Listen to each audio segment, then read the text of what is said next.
కేసీఆర్ హయాంలో ప్రపంచంతో పోటీ పడే స్థాయికి ఎదిగిన గురుకుల బాలబాలికల రేవంత్ పరిపాలనలో మాత్రం పట్టడన్నం కోసం అల్లాడుతున్నారు. అన్నంలో పురుగులొస్తున్నా కాంగ్రెస్ హయాంలో పట్టించుకునే నాదులే లేడు. దీనిపై ఎన్నిసార్లు ఫిర్యాదు చేసినా రేవంత్ ప్రభుత్వం నిర్లక్ష్యంగా వ్యవహరిస్తోంది. ఫుడ్ పాయిజన్ తో విద్యార్థుల ప్రాణాలు గాల్లో కలుస్తున్నా ఈ సర్కారుకు పట్టడం లేదు. కాంగ్రెస్ పాలనలో పలు కారణాలతో ఇప్పటి వరకు ఒక్కరు కాదు ఇద్దరు కాదు ఏకంగా 48 మంది విద్యార్థులు మృతి చెందారు. తాజాగా వాంకిడేలో శైలజ అనే గిరిజన విద్యార్థి ప్రాణాలు కోల్పోయింది. అయినా ముద్దు నిద్ర వీడని ఈ నిర్లక్ష్యం ప్రభుత్వం ఈ ఘటన బయటకు పొక్కకుండా కుట్రలకు తెరలేపింది. శైలజ స్వగ్రామంలో పోలీసు బందోబస్తు ఏర్పాటు చేసి యుద్ధ వాతావరణాన్ని సృష్టించారు. బాధిత కుటుంబాన్ని పరామర్శించేందుకు వెళుతున్న బీఆర్ఎస్ ఎమ్మెల్యే కోవాలక్ష్మిపై పోలీసులు జులుం చేశారు. విద్యా వ్యవస్థను సరిదిద్దాల్సిన సర్కార్ పోలీసులను అడ్డం పెట్టుకుని కుట్రలు చేయడంపై విమర్శలు వెల్లువెత్తుతున్నాయి. విద్యార్థుల ప్రాణాలు పోతున్నా సర్కార్లో చలనం లేకపోవడంపై గిరిజన విద్యార్థి ఉపాధ్యాయ సంఘాలు మండిపడుతున్నాయి.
రేవంత్ సర్కార్ విద్యా వ్యవస్థను పూర్తిగా గాలి కుదిలేసింది. స్వయంగా ముఖ్యమంత్రి చేతిలోనే విద్యాశాఖ ఉన్నా విద్యార్థుల సమస్యలను పట్టించుకునే దిక్కు దివాణం లేదు. అన్నంలో పురుగులు, సాంబార్లో కల్తీతో విద్యార్థులు తరచుగా ఫుడ్ పాయిజన్ కు గురవుతున్నారు. మెరుగైన భోజనం కల్పించాలంటూ విద్యార్థులు ధర్నాలు చేస్తున్నా ఈ సర్కార్లో చలనం లేదు. ఈ క్రమంలోనే వాంకిడి గిరిజన బాలికల ఆశ్రమ పాఠశాలలో చదువుతున్న శైలజ అనే విద్యార్థి ఫుడ్ పాయిజన్ తో ఆసుపత్రి పాలింది. 27 రోజులుగా మృత్యువుతో పోరాడి తుది శ్వాస విడిచింది. రేవంత్ సర్కార్ ఎంత నిర్లక్ష్యంగా వ్యవహరిస్తుందో చెప్పడానికి శైలజ మృతే నిదర్శనం.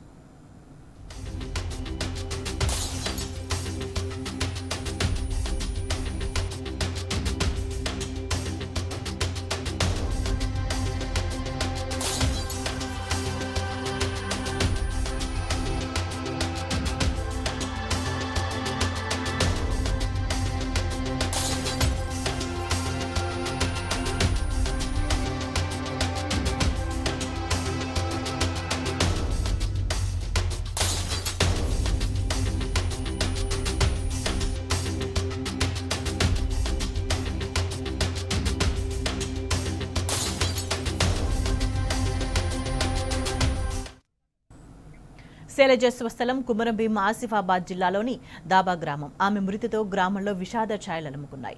మృతదేహాన్ని గ్రామానికి తరలించిన సందర్భంగా స్థానికుల్లో ఆగ్రహం కట్టలు తెంచుకుంది. అంబులెన్స్ నుంచి శైలజ మృతదేహాన్ని కిందకు దించకుండా కుటుంబ సభ్యులు, గ్రామస్తులు ఆందోళనకు దిగారు. విగతజీవిగా మారిన విద్యార్థిని చూసి కన్నీటి పర్యంతమయ్యారు. తమకు న్యాయం చేయాలంటూ బాధిత కుటుంబ సభ్యులు డిమాండ్ చేశారు. ఈ సందర్భంగా గ్రామంలో పెద్ద ఎత్తున బలగాలను మోహరించారు. శైలజ అంత్యక్రియల సందర్భంగా పోలీసులు దౌర్జన్యంగా ప్రవర్తించారు. భారీ బందోబస్తును ఏర్పాటు చేసి ఎవరూ అక్కడకు రాకుండా దుర్మార్గంగా వ్యవహరించారు. బాధిత కుటుంబ సభ్యులపై జులుం చేసి మరీ అంత్యక్రియలను నిర్వహించారు.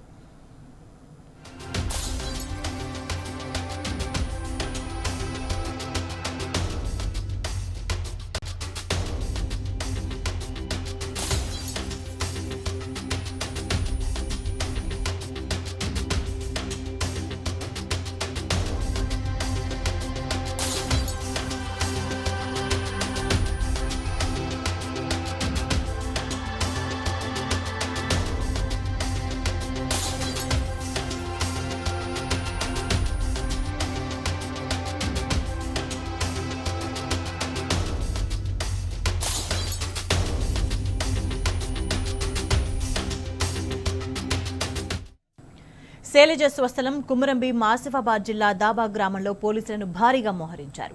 భారీగా బందోబస్తును ఏర్పాటు చేశారు.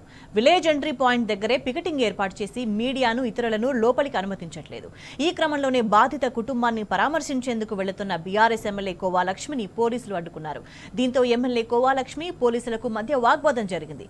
తనను ఎందుకు వెళ్లనివ్వట్లేదని కోవాలక్ష్మి ప్రశ్నిస్తే పోలీసులు నిర్లక్ష్యంగా వ్యవహరించారు.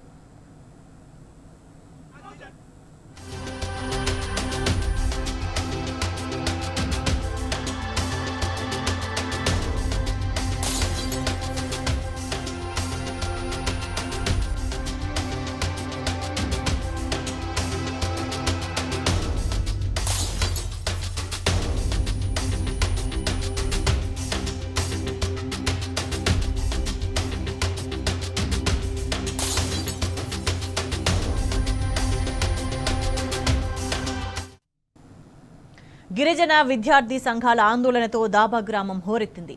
రాష్ట్ర ప్రభుత్వ నిర్లక్ష్యంపై విద్యార్థి సంఘాల నేతలు నిరసనకు దిగారు. శైలజ కుటుంబానికి ప్రభుత్వం న్యాయం చేయాలని డిమాండ్ చేశారు. ఈ సందర్భంగా వాళ్ళందరినీ పోలీసులు అదుపులోకి తీసుకున్నారు. గిరిజనులపై రేవంత్ సర్కార్ కక్షగట్టిందని విద్యార్థి నేతలు మండిపడ్డారు.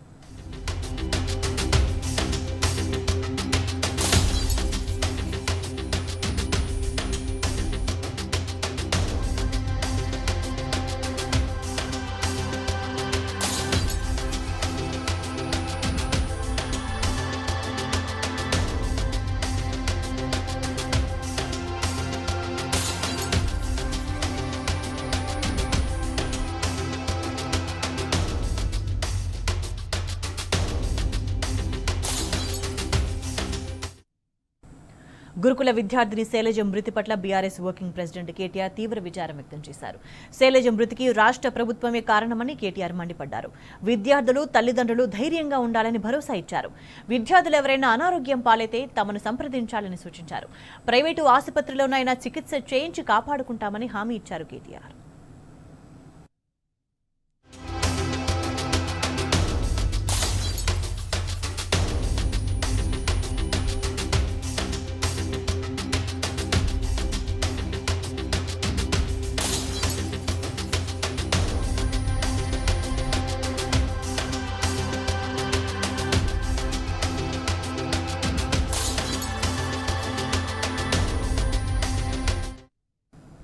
సర్కార్ తీరుపై మాజీ మంత్రి హరీష్ రావు ఫైర్ అయ్యారు.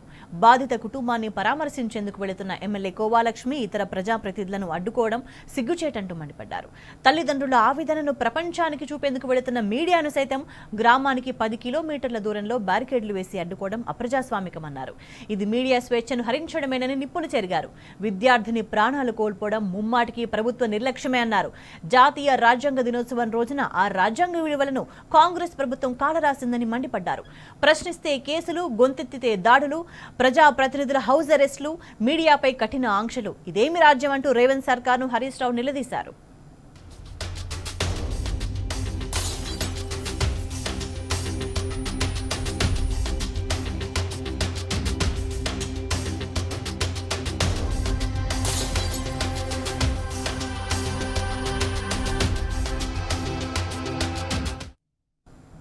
రాజ్యాంగ దినోత్సవం నాడే రాజ్యాంగ హక్కులకు రేవంత్ ప్రభుత్వం తూట్లు పొడుస్తోందన్నారు బీఆర్ఎస్ ఎమ్మెల్సీ కవిత. శైలజ కుటుంబ సభ్యులను ఓదార్చడానికి వెళుతున్న బీఆర్ఎస్ ఎమ్మెల్యేలు కోవాలక్ష్మి, అనిల్ జాదవ్లను అడ్డుకోవడం దురదృష్టకరమన్నారు. నియంత్రిత పోకడలకు రేవంత్ సర్కార్ నిదర్శనంగా నిలుస్తోందని విమర్శించారు కవిత.